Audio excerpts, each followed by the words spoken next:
യേശുവിനോടൊപ്പമുള്ള യാത്ര. ഇന്നത്തെ ചിന്താവിഷയം: വേദനകളിൽ ആശ്വാസദായകരായി തീരുക.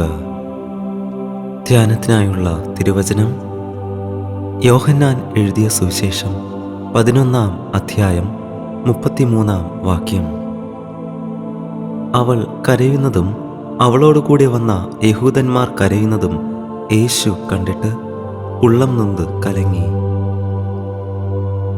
യേശുവിനോടൊപ്പമുള്ള യാത്രയിൽ നമുക്ക് വേണ്ടുന്ന ഒരു സ്വഭാവമാണ് കർത്താവായ യേശുവിനെ പോലെ മറ്റുള്ളവരുടെ വേദനകളിൽ ആശ്വാസം പകരുന്ന ജീവിതം നയിക്കുക എന്നത്. കർത്താവായ യേശു ഈ ലോകത്തിലായിരുന്നപ്പോൾ നമുക്ക് കാണിച്ചു തന്ന മാതൃക അതാണ്. സങ്കീർത്തനം 34-ാം അധ്യായം 18-ാം വാക്യം: ഹൃദയം നുറുങ്ങിയവർക്ക് യഹോവ സമീപസ്ഥൻ, മനസ്സ് തകർന്നവരെ അവൻ രക്ഷിക്കുന്നു. നാം സേവിക്കുന്നത് നമ്മുടെ വേദനകളിൽ ആശ്വാസം പകരുന്ന ദൈവത്തെയാണ്.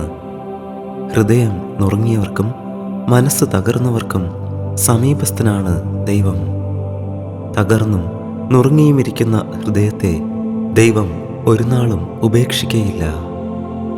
നുറുങ്ങിയ ഹൃദയത്തോടെ അനുതാപത്തോടെ കർത്താവിങ്കിലേക്ക് വരുന്നവരെ ദൈവം സ്വീകരിച്ച് രക്ഷയുടെ സന്തോഷത്താൽ നിറയ്ക്കുന്നു. കർത്താവിൻ്റെ അടുക്കൽ തകർന്ന മനസ്സോടെ വരുന്നവരുടെ മുഖം പിന്നെ ഒരിക്കലും വാടുകയില്ല. ഈ ലോകത്തിൻ്റെ അവസ്ഥയെക്കുറിച്ച് സഭാപ്രസംഗി 4-ാം അധ്യായം 1-ാം വാക്യം നമ്മെ പഠിപ്പിക്കുന്നു. പീഡിതന്മാർ കണ്ണുനീരൊഴുക്കുന്നു, അവർക്ക് ആശ്വാസപ്രദൻ ഇല്ല. അവരെ പീഡിപ്പിക്കുന്നവരുടെ കൈയാൽ അവർ ബലാത്കാരം അനുഭവിക്കുന്നു, എന്നിട്ടും ആശ്വാസപ്രദൻ അവർക്കില്ല. ആശ്വാസപ്രദനായ ദൈവത്തെ കണ്ടെത്താതെ ഈ ലോകം വേദന അനുഭവിക്കുന്നു. ആശ്വാസപ്രദനായ പരിശുദ്ധാത്മാവിലൂടെ നാം പ്രാപിച്ച ആശ്വാസവും സന്തോഷവും ഈ ലോകത്തിനും പകർന്നു നൽകുക എന്നതാണ് ദൈവം നമുക്ക് നൽകിയിരിക്കുന്ന ഉത്തരവാദിത്വം. നിങ്ങളുടെ ഹൃദയം കലങ്ങിപ്പോകരുത്, ദൈവത്തിൽ വിശ്വസിപ്പിൻ, എന്നിലും വിശ്വസിപ്പിൻ എന്ന കർത്താവായ യേശുവിൻ്റെ പ്രത്യാശയുടെ വാക്കുകൾ നാം മറ്റുള്ളവർക്കും പകർന്നു നൽകണം എന്നാണ് ദൈവം നമ്മെ ഇന്ന് ഓർമ്മിപ്പിക്കുന്നത്. 1 തെസ്സലോനിക്കർ 5-ാം അധ്യായം 11-ാം വാക്യത്തിൽ പൗലോസ് നമ്മെ ഇങ്ങനെ ഓർമ്മിപ്പിക്കുന്നു: ആകയാൽ നിങ്ങൾ ചെയ്തു വരുന്നത് പോലെ അന്യോന്യം പ്രബോധിപ്പിച്ചും തമ്മിൽ ആത്മിക വർധന വരുത്തിയും പോരുവിൻ. ആശ്വാസപ്രദനായ പരിശുദ്ധാത്മാവിനാൽ നാം നയിക്കപ്പെടുമ്പോൾ ക്രിസ്തുവിൽ നിന്ന് ലഭിക്കുന്ന ആശ്വാസം നമ്മിലൂടെ മറ്റുള്ളവർക്കും അനുഭവിക്കുവാൻ സാധിക്കും. ഉൾക്കരുത്തില്ലാത്തവരെ ധൈര്യപ്പെടുത്തുവിൻ, ബലഹീനരെ താങ്ങുവിൻ, എല്ലാവരോടും ദീർഘക്ഷമ കാണിപ്പിൻ എന്ന വചനം പോലെ ബലഹീനരെ താങ്ങുവാനും ശക്തീകരിക്കുവാനും ദൈവം നമ്മുടെ ഓരോരുത്തരുടെയും കരങ്ങളെയും ഉപയോഗിക്കട്ടെ.